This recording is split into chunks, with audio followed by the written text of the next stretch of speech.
जय हिंद प्यारे बच्चों, आज मैं आप लोग सामने बिलियन टॉपिक पे चर्चा करने जा रहा हूं। और जब हम बिलियन टॉपिक पे चर्चा करेंगे, ध्यान दीजिएगा, जब हम बिलियन की बात करेंगे जिसे हम कह रहे हैं सॉल्यूशन, बिल्कुल रसगुल्ला टाइप एक्सप्लेनेशन मैं आपके सामने प्रस्तुत करूंगा। और इस बात को ध्यान दीजिएगा, बस सुन करके सारी बातें आप अपने दिमाग में बैठा लेंगे। ठीक, बिलियन, पहले तो जाने बिलियन की परिभाषा क्या होती है। दो या दो से अधिक पदार्थों के समांगी मिश्रण को बिलियन कहते हैं। दो या दो से अधिक पदार्थों के समांगी मिश्रण को बिलियन कहते हैं। समांगी यानी जब उन पदार्थों को समान अनुपात में, बराबर ढंग से और इस प्रकार मिलाया जाए कि सारे के सारे घटक एक दूसरे से एक समान रूप से व्यवस्थित हुए पाए जाए। ऐसे समांगी का सीधा सा मतलब समझ लीजिए, जैसे अगर मान लीजिए कि 1 लीटर पानी है, 1 लीटर क्या है? पानी है। उस 1 लीटर जल में अगर आप मान लीजिए कि बहुत पैसा आपके पास, पैसे वाले हैं आप, तो आप शरबत नहीं सीरा बना दीजिए। और मान लीजिए एक सामान्य व्यक्ति, गरीब व्यक्ति, वो शरबत नहीं हल्का सा चीनी डाल करके रस बना ले। ठीक, तो अगर मान लीजिए कि आपने 100 ग्राम चीनी भूल दिया, क्या भूल दिया? 100 ग्राम चीनी। तो इसमें जो चीनी आप भूलेंगे, भूलने के बाद वो समान रूप से इस पूरे बिलियन में क्या होगा? फैल जाएगा। यानी चीनी का जो 100 ग्राम होगा ना, वो पूरा 1 लीटर बिलियन के चारों तरफ क्या है? फैला हुआ है। यानी कि 100 ग्राम यहाँ, 100 ग्राम यहाँ, ऐसे नहीं, वो पूरा 100 ग्राम पूरे बिलियन में और समान ढंग से निश्चित तरीके से व्यवस्थित होगा प्रत्येक घटक। और उसमें जो जल के अणुओं के बीच में रिक्त स्थल होंगे, उन्हीं रिक्त स्थलों पे वो चले जाएंगे। उन्हीं रिक्त स्थलों को अंतराकाशीय स्थान भी कहा जाता है, इंटरस्टिशियल साइट के नाम से भी उसे जाना जाता है। तो इसी बिलियन को हम कहेंगे समांगी बिलियन। इतनी बात समझ में आई? अब आइए हम बात कर रहे हैं बिलियन की, थोड़ा ध्यान सुनिएगा। बिलियन दो या दो से अधिक पदार्थों के समांगी मिश्रण को बिलियन कहते हैं। बिलियन के मुख्य रूप से 2 घटक होते हैं, याद रखिएगा। बिलियन के मुख्य रूप से कितने घटक होते हैं? 2। बिलियन के घटक पता है? Component of solution, component of solution.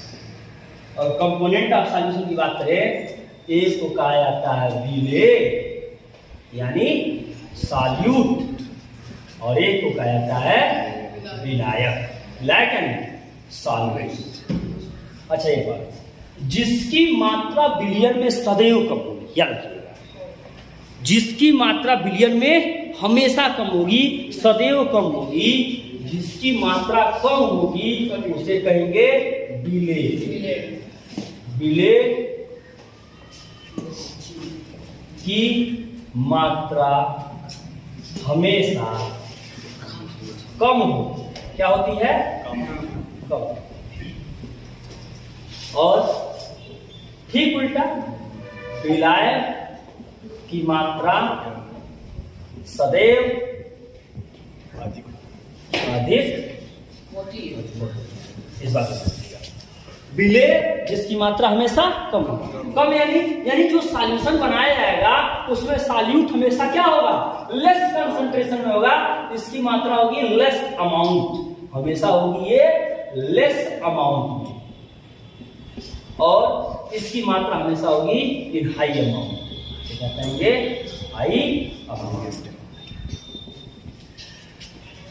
एक और बात समझिए, जो बिलियन में घुल जाए उसे बिले कहते हैं। जो बिलियन में घुल जाए उसे बिले कहते हैं, और जो बिले को घोल दे उसे घोल दिया तो विलायक, और नहीं घोल पाते नालायक। ठीक, घोल दे तो विलायक। जो बिलियन में घुलते हैं विले पदार्थ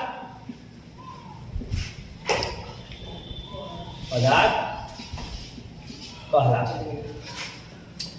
जो विलेय को बोलते हैं विलायक कहलाते हैं। अब आइए बात समझिएगा, यानी जिसमें हम घोल दे, जिसमें घोले वो विलायक और जिसको घोले वो विलेय। जिसमें घोले वो विलायक, जिसको घोले वो विलेय। पानी और चीनी, पानी और नमक, दुनिया भर का एग्जाम्पल ले लीजिए, फिटकरी ले लीजिए। तो पानी यानी जिसकी मात्रा हमेशा सर्वाधिक होगी वो भी विलायक, और जिसकी मात्रा सदैव कम होगी वो विलेय। जिसकी मात्रा कम होगी वो साल्यूट, जिसकी मात्रा अधिक होगी वो सॉल्वेंट। और सॉल्वेंट में हम साल्यूट को मिलाएंगे तो जो बनेगा वो कहलाएगा विलेयन। सीधा सा मतलब है सॉल्वेंट, सॉल्वेंट प्लस सॉल्यूट बराबर विलेय। सॉल्वेंट की मात्रा हमेशा क्या होगी?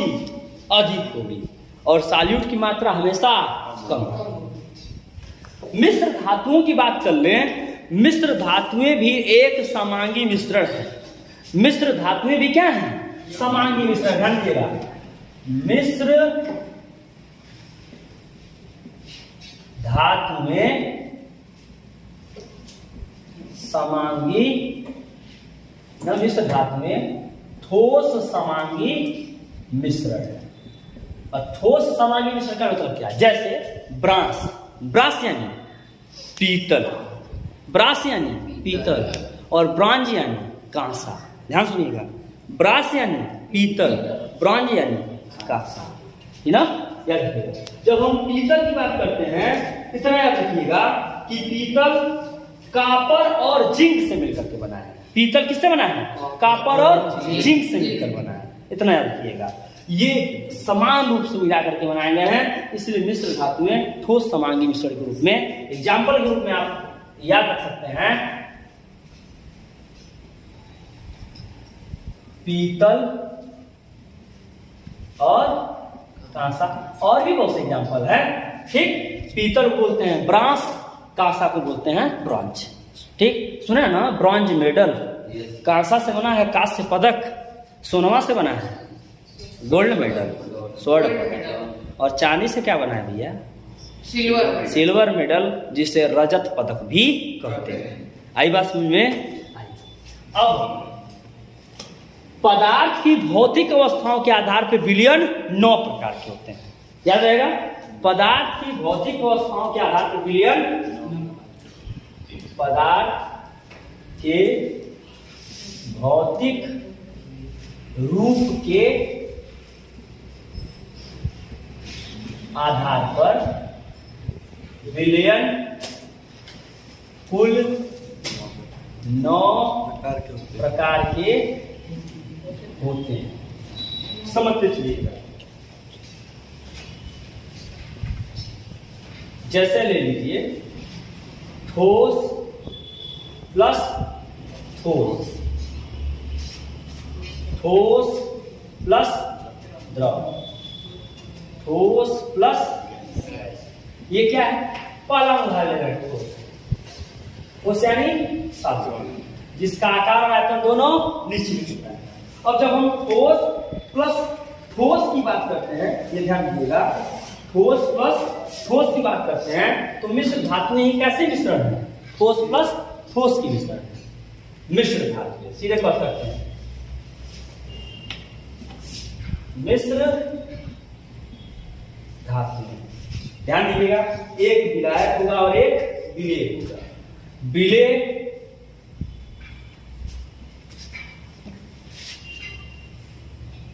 पहले भाग को हम विलेय मान ले रहे हैं और दूसरे भाग को विलायक। बस याद रखिएगा, विलेय की मात्रा हमेशा सदैव, हमेशा सदैव मतलब सार्वभौमिक सत्य है कि हमेशा विलेय की मात्रा क्या होगी? कम होगी, और विलायक की मात्रा अधिक होगी। मिश्र धातु। ठोस प्लस द्रव की बात कर लें तो ले लीजिए चीनी प्लस वाटर यानी जल। ठोस प्लस गैस की बात कर रहे हैं तो धुआं वायु में धूल कण, धुआं और वायु में धूल कण। तो ये धूल कण की मात्रा क्या है? घुला हुआ, कम है, इसलिए पीले हैं। और वायुमंडल में जो गैसें हैं वो सर्वाधिक हैं। तो हो गया कि नहीं? अब solid plus solid, solid plus liquid, solid plus gas लिखें तो ही नहीं समझ में आएगा। बात समझ में आ रही है ना? ठीक। दूसरा बोलते हैं द्रव। जब हम द्रव की बात करते हैं तो सबसे पहले आप ले लीजिए द्रव प्लस द्रव, द्रव यानी लिक्विड, और हम कहते हैं द्रव प्लस द्रव। बहुत बढ़िया एग्जाम्पल, दारू, शराब, ठीक ना? बहुत से लोग मिलाते हैं मेरे लाल, बहुत से लोग मिलाते हैं और बहुत से लोग पिलाते हैं। आप लोग न मिलाइएगा न पिलाइएगा, ठीक ना? बड़ी अच्छी चीज़ नहीं है। आपको क्या लगना बड़ी अच्छी चीज़ बोलने वाले थे? नहीं, अच्छी चीज़ नहीं, इससे दूर रहिएगा। अच्छे अच्छे लोगों के घर दारू के चक्कर में बर्बाद हो जाते हैं। ठीक, दारू बेचने वालों की बिल्डिंगें खड़ी हो जाती हैं और पीने वाले अपना घर तक बेच देते हैं। तो द्रव प्लस द्रव, बहुत खतरनाक एग्जाम्पल है ये। शराब प्लस जल, और भी ले सकते थे। दूसरा द्रव प्लस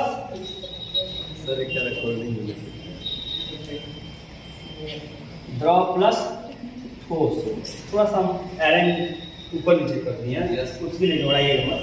द्रव प्लस ठोस की बात कर लें तो सोना, जिंक, प्लेटिनम धातु, अमलगम, ठीक, इसे कहते हैं जिंक, ZnHG बोलते हैं, जिंक अमलगम, जिंक अमलगम। ये ठोस और द्रव रूप में ये विद्यमान है। ठीक, एक मात्रा ठोस की होगी तो एक मात्रा द्रव की। तीसरा एग्जाम्पल लीजिए, द्रव प्लस गैस। और द्रव प्लस गैस की जब बात करते हैं, इसका बहुत बेहतरीन एग्जाम्पल है कोहरा। क्या है? कोहरा, फाग। कोहरा और फाग, पता है ना? सेंट का प्रचार देता है इससे, ऐसे मारता है, खड़खड़ खड़खड़, सब उड़ जाता है, कपड़ा तक उड़ जाता है, लेकिन सेंट उड़ता नहीं है। ठीक, एक कोहरा प्लस जैसे प्रचार भी बड़ा उसका वायरल हुआ। क्या चल रहा है? हाँ, चलिए और चलाइए मत, बंद करें। तीसरा गैस, किसकी बात करते हैं? गैस। गैस प्लस ठोस। थोड़ा सा यहाँ क्रम इधर उधर हो गया था, उससे घबराने की जरूरत नहीं है, बातें आपको समझ में आ रही है, इतना मुझे विश्वास है। गैस प्लस ठोस, गैस प्लस ठोस की जब बात कर लें तो निकिल में अवशोषित हाइड्रोजन, यानी निकिल उत्प्रेरक पे, निकिल उत्प्रेरक पर अवशोषित हाइड्रोजन। अब बताइए, निकिल क्या है? ठोस। हाइड्रोजन क्या है? गैस। तो गया ना गैस प्लस ठोस। दूसरा गैस प्लस द्रव। अब गैस प्लस द्रव की बात कर लें तो आप बहुत से एग्जाम्पल है गैस प्लस द्रव की। ठीक, सोडा वाटर ले लीजिए, तालाब पोखरे उखरे में उपस्थित ऑक्सीजन की मात्रा ले लीजिए। सोडा वाटर,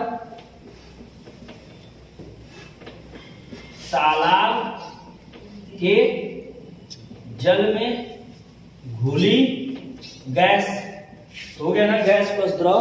और लास्ट, इस तो दुनिया जानता है, कि दुनिया को पता है गैस प्लस गैस, मतलब गैस प्लस गैस मतलब गैस ही गैस।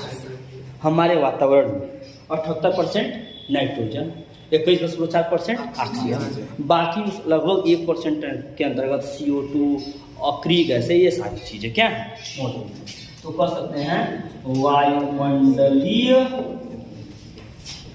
गैसीय मिश्रण। और ध्यान दीजिएगा, वायुमंडलीय गैसीय मिश्रण बताइए, वायुमंडलीय गैसीय मिश्रण समांगी मिश्रण है कि विषमांगी? समांगी मिश्रण है। सारे गैसें बराबर मिले हुए हैं। ये नहीं कि इधर ही ऑक्सीजन अधिक है तो इधर कम है। ऐसा नहीं कि आपके तरफ, आपके घर में ऑक्सीजन कम वायुमंडल में, हमारे यहाँ ज्यादा है। सब क्या है? बराबर है। जितना नाइट्रोजन आपके यहाँ उतना नाइट्रोजन हमारे यहाँ। अच्छा, कभी सोचे आप प्रकृति में नाइट्रोजन की मात्रा बहुत ज्यादा क्यों है? कम रहता तो क्या होता? सर कम होता तो ऑक्सीजन होता नहीं। हाँ, कम होता तो पहले ये समझ जाइए कि ऑक्सीजन जो है दहन में भाग लेती है। ऑक्सीजन के कारण आग लगने होने की प्रक्रियाएं जो होती हैं वो ऑक्सीजन की उपस्थिति में दहन होता है, जिसे कंबस्शन कहते हैं। नाइट्रोजन जो होता है वातावरणीय गैसों को क्या करे? न्यूट्रल, उदासीन बनाएगा, यानी वो एक उदासीनता बनाता है। नाइट्रोजन की मात्रा अगर 78% है तो उसके बहुत फायदे हैं। पौधों के लिए भी लाभदायक है, और ऑक्सीजन की मात्रा थोड़ी कम होने से फायदा यह है कि आग लगने की संभावनाएं क्या होंगी? कम होंगी। अगर ऑक्सीजन होता तो बकदे हर जगह आग लग जाता, थोड़ा सा कहीं रगड़ होता बकदे आग लग जाता। इतना याद रखिएगा। बोलिए, बात समझ में आ गई? वायुमंडलीय गैसीय मिश्रण कैसा मिश्रण है? समांगी। मत कंफ्यूज होइएगा लल्ला, क्या कहेंगे इसे? समांगी। अब आइए, ये तो पदार्थ के भौतिक आधार पे विलयन के कुल 9 प्रकार हुए। अब पदार्थ में यानी विलयन में विलय की तुलनात्मक रूप से मात्रा के आधार पर विलयन कितने प्रकार होगा? विलय की तुलनात्मक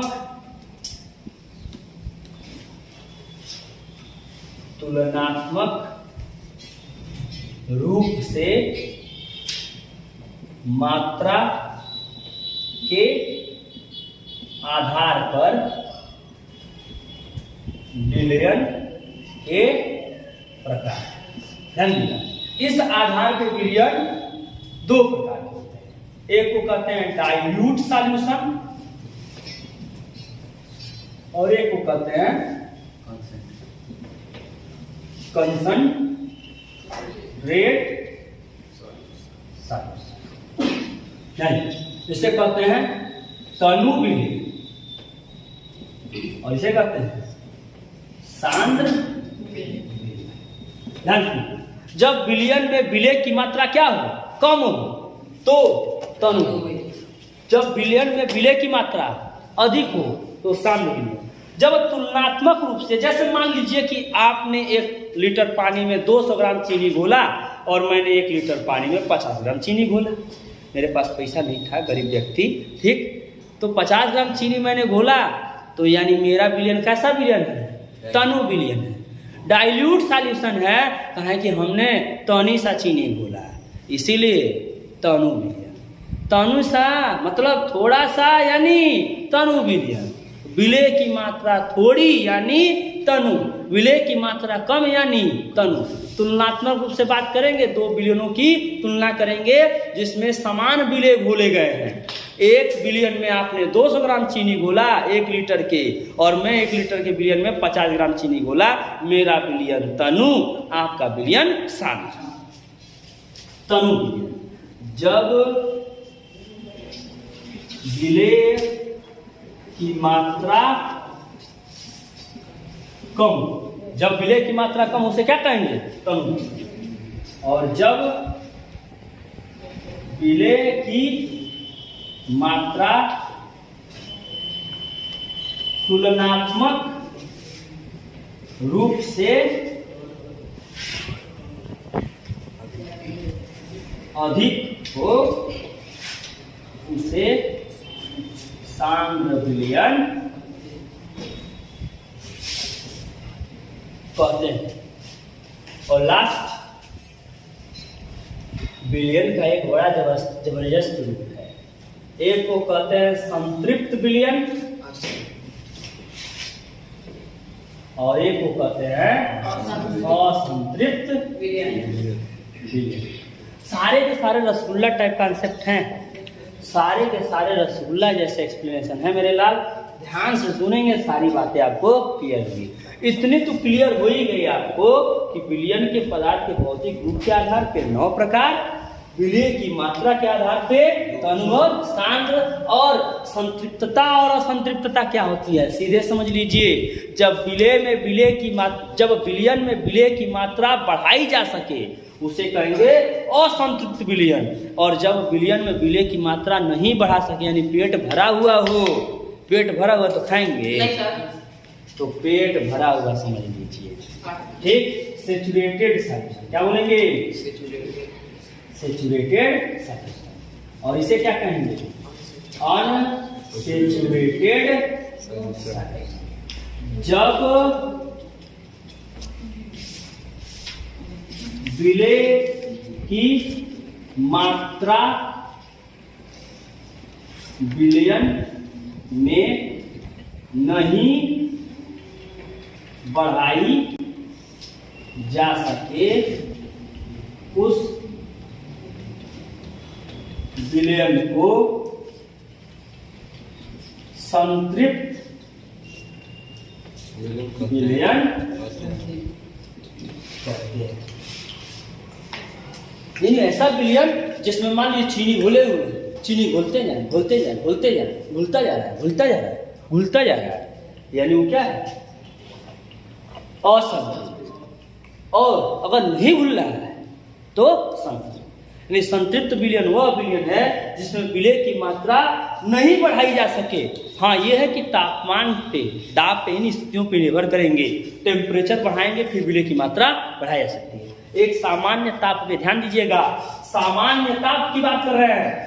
सामान्य ताप पर जब विलय की मात्रा विलयन में नहीं बढ़ाई जा सके उस विलयन को संतृप्त विलयन कहते हैं। और दूसरा, जब विलय की मात्रा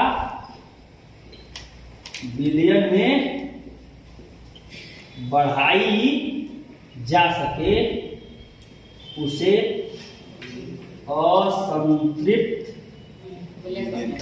विलयन कहते हैं।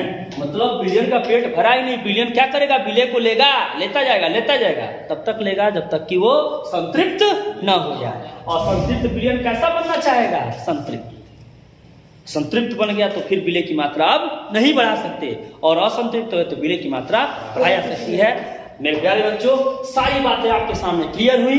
विलयन की भौतिक रूप के आधार पे 9 प्रकार, विलय की मात्रा तुलनात्मक रूप से तनु और सांद्र विलयन, और संतृप्त और असंतृप्तता के आधार पे सेचुरेशन और अनसेचुरेशन के आधार पे विलयन के 2 प्रकार। ये टोटल विलयन के बिल्कुल क्लियर रसगुल्ला टाइप एक्सप्लेनेशन मैंने आपके सामने प्रस्तुत किया। इसके लिए हमारी मेहनत आपको बेहतर लगी हो तो please subscribe the channel and also like. Please, thanks to all of you.